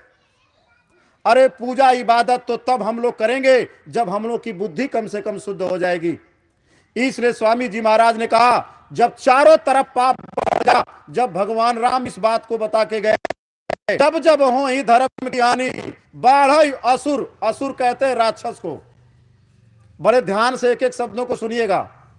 कहते बाढ़ असुर, जब असुरों की बाढ़ आने लगेगी, यानी शराब पीने वाले, मांस खाने वाले, मां बहनों पर अत्याचार करने वाले, हत्या लूटपाट करने वालों की संख्या बढ़ने लगेगी। जब ऐसा होने लगेगा तब नीचे वाली लाइन में भगवान राम लिखते हैं तब तब प्रभुधर विविध शरीरा, तब तब वो भगवान अनेक शरीर में अवतार लेकर के क्या करेंगे, तब तब प्रभुधर विविध शरीरा हरऊ कृपा निधि सज्जन पीड़ा। केवल सज्जन लोगों को बचाएंगे और दुर्जनों का विनाश कर देंगे, राक्षसों का सफाया हो जाएगा। इसलिए हमारे महाराज जी सबसे प्रार्थना करते हैं, हाथ जोड़कर विनय हमारी, सबको शाकाहारी बनाना चाहते हैं। सब के सब लोग शाकाहारी बन जाइए। अगर आप नहीं बनेंगे तो क्या होगा, जिस प्रकार से भगवान राम के गांडीव के सामने रावण टिके, रावण नहीं टिके। क्यों? क्योंकि रावण के अंदर अभिमान था, घमंड था। क्या था? 1 लाख पुत्र 1.25 लाख नाती, अता रावण घर दिया न। रावण के 1 लाख पुत्र थे और 1.25 लाख नाती थे। आप इस गांव में रहते होंगे, हो सकता है आपके 2 पुत्र होंगे, नहीं तो 3 होंगे। हमको नहीं लगता इस गांव में कोई 15 पुत्र वाला पिता होगा। तो जब 15 पुत्र भी आपके नहीं है तो आपका घमंड भगवान के सामने टिकेगा? जब 1 लाख पुत्र वाले रावण का घमंड, 1.25 लाख नाती वाले रावण का घमंड भगवान राम के गांडी के सामने नहीं टिका, तो आप शराब पी करके, मांस खा करके उनके सामने टिकेंगे? कोई नहीं टिकेगा। लेकिन कुछ बच्चे पीछे हंस रहे होंगे कि शायद हम नहीं, हम टिक जाएंगे। अरे जब कोरोना के सामने नहीं टिके और कोरोना में आपकी कोई मदद करने वाला नहीं आया, तो उनका जब गांडीव चलेगा, जब उनका चक्र सुदर्शन चलेगा, तो उनके सामने कोई टिकेगा नहीं। लेकिन आपको दिखाई नहीं देगा। पूरे महाभारत काल में कृष्ण भगवान का चक्र सुदर्शन चल रहा था, लेकिन किसी को दिखाई नहीं दिया। जो होता है वो दिखता नहीं है, और जो दिखता है वो होता नहीं है। आप उसको नहीं जान पाएंगे कभी। भगवान की लीला आज तक कोई समझ नहीं पाया है, और न कलयुग में आप समझ पाएंगे, लेकिन काम उनका होगा। अब आप चारों तरफ देख लीजिए। जब भगवान राम इस बात को कह करके चले गए, युग बदल गया, त्रेता बीत करके द्वापर युग लग गया, और जब द्वापर काल में भी पाप बढ़ने लगा, तो भगवान कृष्ण की शक्ति इस धरती पर आई, और भगवान कृष्ण ने भी यही बात कहे। क्या कहे? यदा यदा ही धर्मस्य ग्लानिर्भवति भारत अभ्युत्थानम धर्मस्य तदात्मानं सृजाम्यहम्। इस सृष्टि में मैं बराबर आता रहूंगा। कब? जब इस धरती पर पाप बढ़ेगा तब। यह बात भगवान कृष्ण अर्जुन को भी समझा रहे थे। क्या समझाए? हे तात बढ़ता पाप जब जब ग्लानि होती धर्म की, जरूरत पड़ती है हमें अवतार लेकर निज कर्म की। भगवान कृष्ण अर्जुन को समझा रहे हैं, हे अर्जुन, जब जब इस धरती पर पाप बढ़ेगा तब तब इस धरती पर मैं अवतार लूंगा, मेरी जरूरत पड़ती है। समझ रहे हैं ना बात को आप लोग?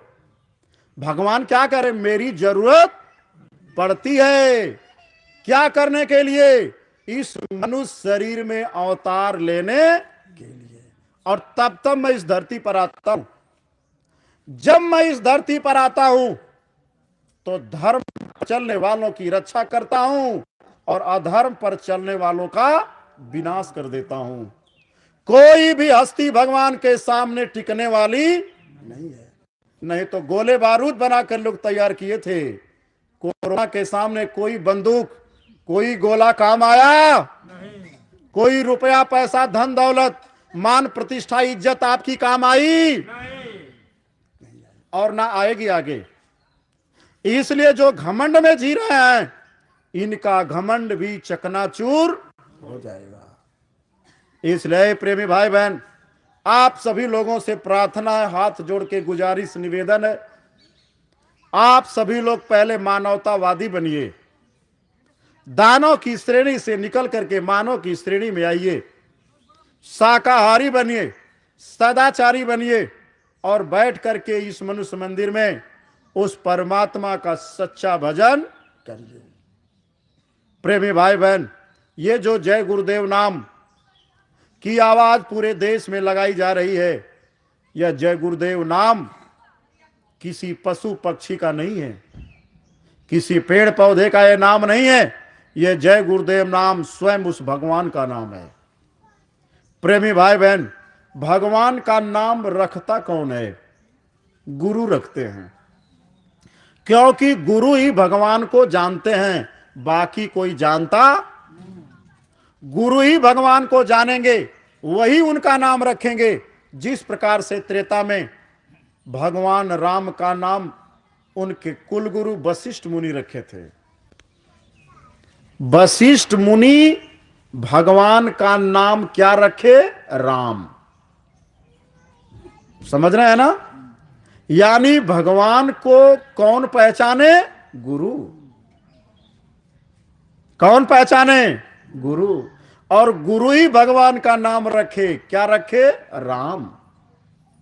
लेकिन जब वो बात बताने लगे कि भगवान का नाम राम है और यही भगवान है, उनको किसी ने भगवान माना नहीं माना। द्वापर युग में भगवान कृष्ण इस धरती पर आए, उनका नाम गर्ग मुनि रखे। गुरु थे उनके। गर्ग मुनि यानी ऋषि गर्गाचार्य भगवान का नाम कृष्ण रखे। उस समय उनको कोई भगवान माना नहीं माना। प्रेमी भाई बहन, उसी तरह से इस कलयुग में बाबा जय गुरुदेव जी महाराज, आप जिनको कहते हैं, जब ये आए तो इन्होंने कहा ये जय गुरुदेव नाम भगवान का है। जैसे त्रेता में उन्होंने कहा कि राम नाम भगवान का है, द्वापर में कहा कि कृष्ण नाम भगवान का है, वैसे कलयुग में इन्होंने कहा कि ये जय गुरुदेव नाम भगवान का है। लेकिन कोई मानेगा? मानेंगे वही जो इसका परीक्षण कर लेंगे, जो प्रतीत कर लेंगे, प्रीत वही करेंगे। दूसरों से प्रीत होने वाली नहीं है। आए प्रेमी भाई बहन, जब स्वामी जी महाराज आए तो उन्होंने इस जय गुरुदेव नाम को जगाए और जगा करके कहे कि ये जय गुरुदेव नाम किसका है? तो ये गुरु है ना, गुरु ने ही तो भगवान का नाम जय गुरुदेव रखा। और क्या कहे? ये बताए कि जब जय गुरुदेव नाम की आप परीक्षा लेना, पास हो जाना, तब मान लेना तो स्वामी जी महाराज बताए कि जब आप किसी मुसीबत में फंसें तब आप जय गुरुदेव नाम लीजिए, और जब आपकी रक्षा हो जाए तब आप मानिए कि जय गुरुदेव नाम में शक्ति है। प्रेमी भाई बहन, तो विभीषण भी तो राम के नाम का परीक्षा लिया कि नहीं लिया, और रक्षा हुई कि नहीं हुई। और भगवान कृष्ण के नाम का परीक्षा तो द्रौपदी भी ली। द्रौपदी ने परीक्षा ली कि नहीं ली। जब पहले दूसरों पर विश्वास करती रही तब तक उसकी रक्षा नहीं हुई, और जब भगवान कृष्ण के ऊपर विश्वास की और दोनों हाथ ऊपर करके कही कि दुख हरो द्वारिका नाथ शरण अब तेरी, तो बताइए भगवान कृष्ण ने रक्षा की कि नहीं की। उसी प्रकार से तब उनको विश्वास हुआ कि यह भगवान है, इंसान नहीं है। उसी तरह से स्वामी जी महाराज कहते हैं आप भी जय गुरुदेव नाम की परीक्षा ले लीजिए, परीक्षा कर लीजिए। कैसे परीक्षा करना है, कैसे इसका परीक्षण करेंगे आप। आपके पास कोई मुसीबत पड़ जाए, स्वामी जी महाराज ने कहा मौत से बढ़ के कोई मुसीबत तो है नहीं। तो स्वामी जी महाराज ने कहा जब मौत का समय आए और यमदूत आकर के घेर ले, तब आप ये जय गुरुदेव नाम लेना, जय गुरुदेव नाम लेना। तो जिसका नाम जय गुरुदेव होगा वो प्रकट हो जाएगा। तो स्वामी जी महाराज ने कहा जब जय गुरुदेव नाम लोगे तो मैं मिलूंगा। कौन मिलेगा? मैं मिलूंगा और तुम्हारी रक्षा करूंगा। इसका मतलब ये वही है, ये वही है। जिस तरह से धोखा त्रेता में हो गया, जिस तरह से द्वापर में हो गया, उसी तरह से कलयुग में भी हो जाएगा। और इनको क्या समझ रहे हैं आप? आए प्रेमी भाई बहन, एक इंटर कॉलेज है, प्रिंसिपल रिटायर हो गया और दूसरा प्रिंसिपल चपरासी बनेगा। बोलिए जरा तेज से। चपरासी बनेगा, माली बनेगा, वही बनेगा जो वैसा ही योग्यता रखता है। आए प्रेमी भाई बहनों, वही है जो आए हुए है और अपनी सफेद दाढ़ी काली कराए हुए है और जमाने में तहलका मचाए हुए हैं।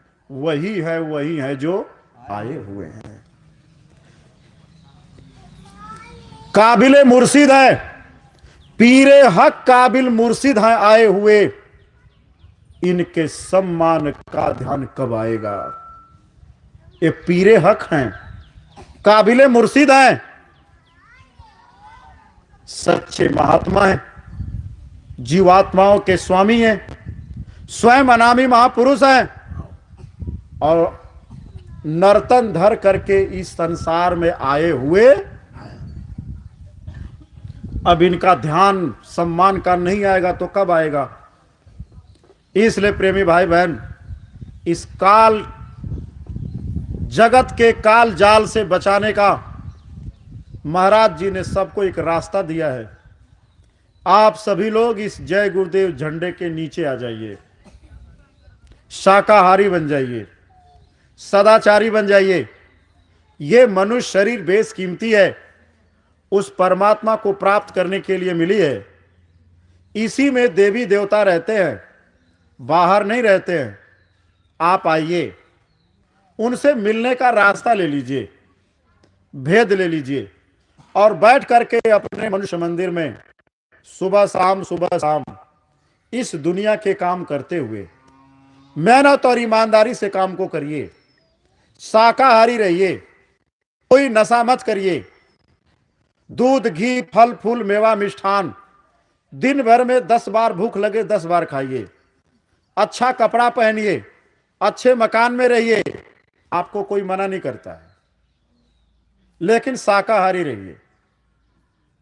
और भगवान से देवी देवताओं से मिलने का जो रास्ता है वो आप ले लीजिए किसी महात्मा से और बैठ करके करिए। ये नवरात्र में जिन 9 रूपों का आप पूजा करते हैं वो एक हैं। जिन जिन रूपों में इस धरती पर जीव के कल्याण के लिए आई थी, उन अलग अलग रूपों में लोग पूजा करते हैं। इस भावना के साथ वो लोग अलग अलग हैं, वो अलग नहीं है। जब उनका रूप बदला तो नाम भी बदलता चला गया, लेकिन है वो एक, इसी मनुष्य शरीर में है वो। अब आपको संक्षेप में थोड़ा सा समझाया जा रहा है, क्योंकि इस समय नवरात्र का समय चल रहा है, इसलिए आपको यह बात बताना बड़ा जरूरी है। आप जरा समझ लीजिए, इन देवी देवताओं को जब हम बाहर खोज रहे, वो हैं कहां? जब आपको कोई महात्मा मिल जाएंगे, जब आपको देवी देवताओं से मिलने का रास्ता बता देंगे, जब आप शाकाहारी रहते हुए, सदाचारी रहते हुए अपने इसी मनुष्य मंदिर में बैठ करके जब उस परमात्मा की साधना और भक्ति करेंगे, तो जब इस मनुष्य शरीर के जो दरवाजे हैं, जिन दरवाजों पर देवी देवता बैठे हुए हैं, उसके बारे में हमारे धर्म पुस्तकों में लिखा हुआ है, इंद्रिय द्वार झरोखे नाना, अतः सब बैठे सुरश्यामा। इंद्रियों के दरवाजे पर, खिड़कियों पर, झरोखों पर सारे देवी देवता बैठे हुए इसी मनुष्य शरीर में, आपको बाहर नहीं मिलेंगे। अगर भाई बहनों, किताबों में, मस्जिदों में, गिरजाघर, गुरुद्वारे में अगर भगवान मिलते तो गरीब को कैसे मिलेंगे? ना पैसा होगा, ना बनवाएगा, ना पूजा कर पाएगा, ना उसको भगवान मिलेंगे। वो अंधों को कैसे मिलेगा? भगवान बहरों को कैसे मिलेंगे? अरे भगवान तो अंधों को भी मिलते हैं, बहरों को भी मिलते हैं, बल्कि अंधे बहरों को जल्दी मिल जाते हैं। आए प्रेमी भाई बहन, तो आप जरा संक्षेप में इसको सुन लीजिए। इस मनुष्य मंदिर में, ये मंदिर है, इसको कहते मनुष्य मंदिर, इसको कहते देव नर नारायणी शरीर, इसी को कहते हैं। मुसलमान भाई इसको क्या कहते हैं? इसको क्या जिस्मानी मस्जिद कह के याद करते हैं। ये जिस्मानी मस्जिद है, ये देव नर नारायणी, ये मंदिर है। इसी मंदिर में देवी देवता बैठे हुए हैं। कब मिलेंगे? जब आप बताए गए रास्ते पर बैठ करके साधना भजन करेंगे तब। तो जब आप करेंगे तो इधर देख लिए जरा मेरी तरफ थोड़े देर समय के लिए। ये हम लोगों का मनुष्य मंदिर है। इसी मनुष्य मंदिर में देवी देवता अपने अपने इंद्रियों के दरवाजे पर बैठे हुए हैं। अब थोड़ा सा ये जान लीजिए कि आखिर इस मनुष्य मंदिर में कितने दरवाजे हैं।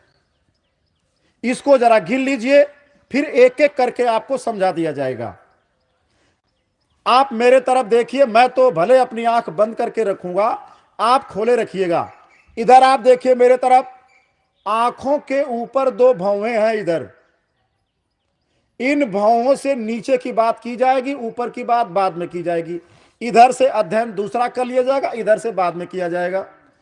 इन भौवों के नीचे ये दोनों आंखें हैं, दो आंख, दो कान, दो नाक, एक मुंह और मलमूत्र का दरवाजा।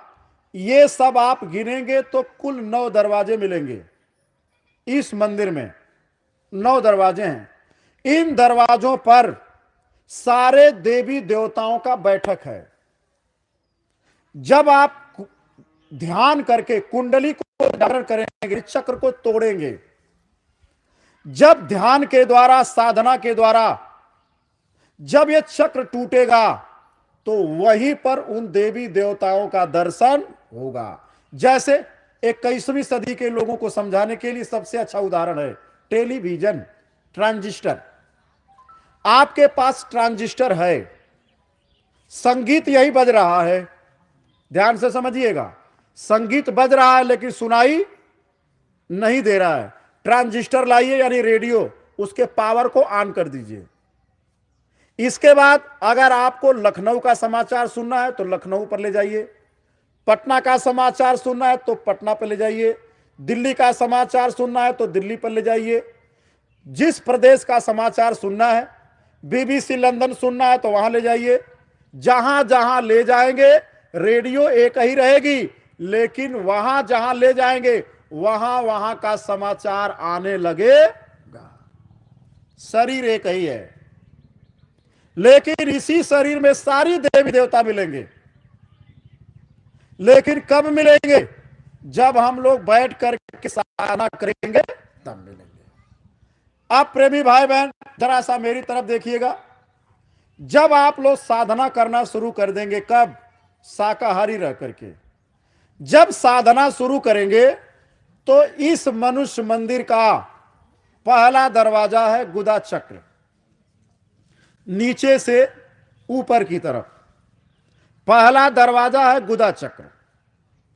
जब यह गुदा चक्र टूटेगा और जब आपका ध्यान इस गुदा चक्र पर सिमट करके आ जाएगा तो नहीं है, यहां के जो देवी देवता हैं वो गौरी और गणेश हैं। गौरी जी को आप लोग जानते होंगे, गणेश भगवान को भी आप लोग जानते होंगे। ये गौरी और गणेश भगवान इसी मनुष्य मंदिर में जब गुदा चक्र टूटेगा साधना के द्वारा तो यहीं पर इनका दर्शन होता है। प्रेमी भाई बहन, इसीलिए आपके घरों में जब कोई कथा होती है और पंडित जी आते हैं तो आपसे कहते हैं कि गाय का गोबर लाओ, उसी से गौरी बनाते हैं। आपने कभी नहीं देखा होगा मिट्टी का बनाते हुए, नहीं देखा ना? किससे देखा है? गोबर से। गोबर का ही गौरी गणेश बनाए जाते हैं। क्यों? क्योंकि उनका वास वहीं होता है, इसलिए बनाए जाते हैं। प्रेमी भाई बहन, जब आप वहां पहुंचेंगे और गौरी गणेश का दर्शन जब होगा, आंखें बंद रहेंगी, कान बंद रहेगा, जबान बंद रहेगी, साधना आपकी जारी रहेगी। वो अंधों को ही दिखते हैं और बहरों को ही आवाज सुनाई देती। और आज का लोग भगवान को कैसे खोज रहे हैं? गौरी गणेश को गणेश भगवान की मूर्ति बना लेंगे, डीजे लगा लेंगे। ध्यान से सुनिए, दुनिया वाले कैसे खोजेंगे। एक डीजे कर लेंगे, बांध लेंगे उसको और गणेश भगवान की मिट्टी की मूर्ति बना लेंगे और बना करके खूब नाचेंगे। कोई बेचारा जाना उसको रास्ता भी नहीं देंगे। इस तरह से भगवान को दुनिया खोज रही है। जरा आप लोग, इतने लोग बुद्धिमान बैठे हैं, नाचना और बजाना किसी पूजा में आता है तो आप लोग जरा बता दीजिए।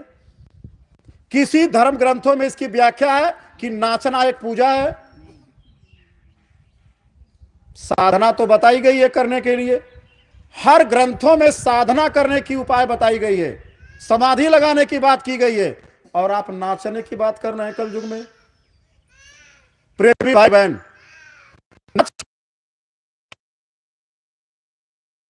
क्या है? अबीर गुलाल लुटा रहे हैं, बच्चे बच्चियों पर छिड़क रहे हैं, शैतानी हरकत कर रहे हैं। ये किसी पूजा के दायरे में है? अरे जोर से बोलते हैं, ये किसी पूजा के दायरे में है? ये किसी पूजा के दायरे में नहीं है। नाचना कोई पूजा नहीं है।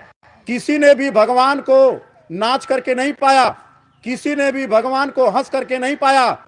जबकि यहां लिखा गया है, हंस हंस कंचन पाइया, जिन पाया तिन रोए। जिन्होंने भी उस परमात्मा को पाया वो रो करके पाया, कोई हंस करके नहीं पाया। बल्कि पाने के बाद लोग हंसते हैं, लेकिन पाने से पहले रोना पड़ता। जब साधना करके ऊपर की तरफ चलेंगे, इस शरीर का दूसरा चक्र आता है जिसको लिंग चक्र कहते हैं। यहां के जो धनी है, इस दरवाजे पर जो भगवान की बैठक है, उनको ब्रह्मा कहते हैं। अपने सावित्री के साथ बैठे हुए हैं। अगर आपको ब्रह्मा जी के दर्शन करने हो, सावित्री के दर्शन करने हो, तो आपको साधना करनी पड़ेगी। किसी महात्मा के सानिध्य में रह करके करनी पड़ेगी। इसके बाद जब ऊपर की तरफ चलेंगे तो तीसरा चक्र आता है, उसको नाभि चक्र कहते हैं। नाभि चक्र पर प्रेमी भाई बहन, यहां के जो धनी हैं, यहां के जो देवी देवता है, विष्णु भगवान है। विष्णु भगवान अपनी अर्धांगिनी के साथ नाभि चक्र पर बैठे हुए हैं। यहां से जब आप ऊपर की तरफ चलेंगे तो हृदय चक्र आता है। इसी हृदय चक्र पर भगवान पार्वती जी के साथ में विराजमान है। भगवान शंकर स्वयं बताते हैं कि कर्पूर गौरम करुणावतारम संसार सारम, यानी मैं संसार में नहीं रहता हूं। संसार सारम भुजगेंद्रहारम सदा बसंतम, मैं सदा रहता हूं। कहां? सदा बसंतम हृदयारविंदे अभवम भवानी सहितम नमामि। मैं और मेरी अर्धांगिनी, हम दोनों लोग हृदय चक्र पर निवास करते हैं। और दुनिया वाले डीजे लगा के कहां खोजेंगे? रोड पर। दुनिया वाले कहां खोजेंगे? रोड पर, गलियों में खोजेंगे, डीजे लगा करके खोजेंगे। और भगवान शंकर स्वयं कह रहे हैं कि मैं सदा यानी हमेशा तुम्हारे हृदय चक्र पर रहता। वहां खोजो, वहां मैं मिलूंगा। इसके बाद जब आप साधना करके ऊपर की चलेंगे तो यह है कंठ चक्र। यहीं पर आद्या महाशक्ति मिलेंगी।